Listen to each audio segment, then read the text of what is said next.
নমস্কার বন্ধুরা, ভোট মিটে গেছে।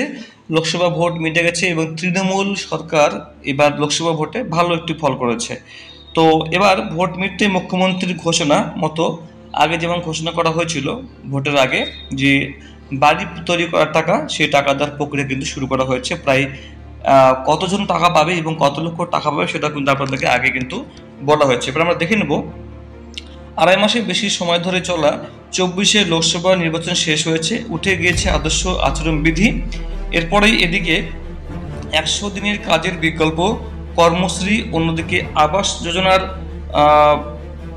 টাকা দেওয়ার প্রাথমিক প্রক্রিয়া শুরু করেছে রাজ্য সরকার। আবাস প্রকল্প উপভোক্তাদের পরিষেবা দেওয়ার প্রাথমিক পর্যায়ে কাজ শুরু হয়েছে উত্তর 24 পরগনাতেও। গতবার চূড়ান্ত নাম করা দামের তালিকা ধরে আবেদনকারীদের তথ্য যাচাইয়ের কাজ শুরু করতে চলেছে পঞ্চায়েত দপ্তর। মানে যারা আবেদন করেছেন, যারা আবেদন করার পরে যারা অলরেডি বাড়ি করে ফেলেছেন, বা যারা আবেদন করার পরে এখনো পর্যন্ত প্রথম কিস্তির টাকাই পাননি, বা যারা টাকা পাওয়ার যোগ্য তাদের নাম অ্যাপ্রুভ হয়েছে তারা এখনো পর্যন্ত টাকা পাননি, সেটা পেন্ডিং হয়ে আছে, সেগুলো তদন্ত করার পরে সেগুলোকে আবারও রিভেরিফিকেশন করা হবে। রিভেরিফিকেশন করার পরেই আবারও অনুমোদন দেওয়া হবে, তারপরে তার লিস্টের নাম ফাইনাল চলে আসবে। এরপরে টাকা তার ব্যাংকে কিন্তু ঢুকে যাবে। আর এই কাজের জন্য নতুন একটি পোর্টাল আনছে রাজ্য সরকার। এবার থেকে অন্য একটি নতুন পশ্চিমবঙ্গ সরকারের নিজস্ব নতুন ওয়েবসাইট থাকবে, যেখান থেকে আপনাদেরকে এই সুবিধাগুলো দেওয়া হবে এবং সেখান থেকে কাজগুলো করা হবে। দীর্ঘদিন ধরে 100 দিনের কাজের ও আবাস যোজনার টাকা থেকে বাংলাকে বঞ্চিত করেছে বিজেপি পরিচালিত কেন্দ্রীয় সরকার। কেন্দ্রীয় মুখাপেক্ষি না হয়ে 100 দিনের বকেয়া টাকা ইতিমধ্যে মিটিয়ে দিয়েছে রাজ্য সরকার।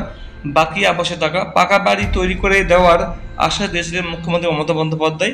আগামী ডিসেম্বরের মাস থেকে সে টাকা দেওয়া হবে বলে ঘোষণা করেন তিনি।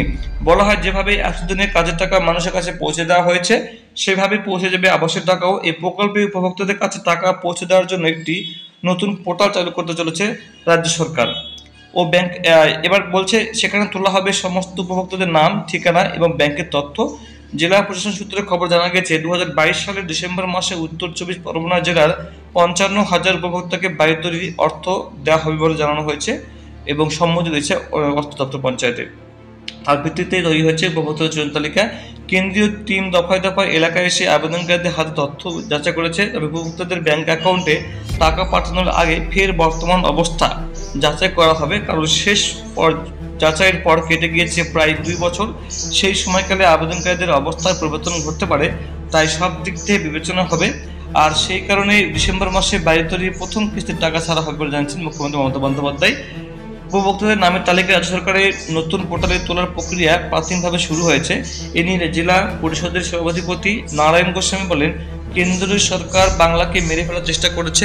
বাঙালিরা ফের তাদের প্রত্যাখ্যান করেছে লোকসভা নির্বাচনে। 21শে বিধানসভা নির্বাচনের পর ওরা আবাস সহ 100 দিনের কাজের টাকা বন্ধ করে দিয়েছে। আর এবারে নির্বাচনে ভরাডুবির পর ওরা বাংলাকে যে কিছুই দেবে না, এটা আমরা নিশ্চিত। তাই মুখ্যমন্ত্রী মমতা বন্দ্যোপাধ্যায়ের ঘোষণা মতো আবাস যোজনায় কাজের জন্য প্রাথমিক পর্যায়ে প্রক্রিয়া আমরা শুরু করে দিয়েছি। আমাদের জেলায় 55,000 মানুষের নাম আবাস যোজনায় রয়েছে। রাজ্য সরকারের নতুন পোর্টালের মাধ্যমে আবেদনকারীদের প্রথম পর্যায়ে টাকা দেওয়া শুরু হবে বলে জানানো হয়েছে।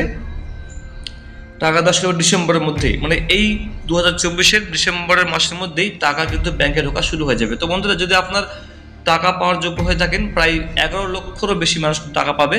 49 লক্ষ টাকা পাওয়ার কথা আছে, কিন্তু প্রথমে 11 লক্ষ টাকা দেওয়া হবে, মানুষকে টাকা দেওয়া হবে। পঞ্চায়েতে যোগাযোগ করবেন, আপনার ডকুমেন্ট ভেরিফিকেশন করাবেন এবং ওয়েট করবেন বন্ধুরা। খুব তাড়াতাড়ি কিন্তু টাকাটা কিন্তু আপনারা পেয়ে যাবেন, আর কয়েক মাসের মধ্যেই। Thank you so much.